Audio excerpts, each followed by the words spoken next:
Nauwi sa pananaksak ang personal na away ng dalawang magkatrabaho sa Orion, Bataan.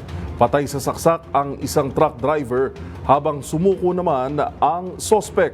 Ang mga detalye tinutukan ni Danny Kumilang. Isang 38 anyos na truck driver ang nasawi matapos saksakin ito ng kapwa manggagawa sa loob ng compound ng SMCSL Warehouse sa Barangay Santa Elena, Orion, Bataan alas 7:20 ng umaga. Kinilala ang biktima na si Reden Abiles Estormenos, residente ng Camarines Norte, habang ang suspect ay nakilala naman sa edad na 43 anyos, helper at tubong Leyte. Ayon sa investigasyon, nag-ugat ang insidente ng pananaksak sa personal na alitan na humantong ito sa mainitang pagtatalo ng dalawa hanggang sa saksakin ng suspect ang biktima.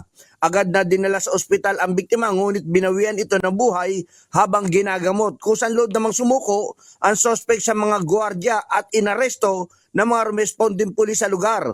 Kasalukuyang inihanda na ang kasong homicide laban sa suspect para sa inquest proceeding. Para sa MBC TV Network News, RH37, Danny Kumilang, una sa Pilipinas, una sa Pilipino.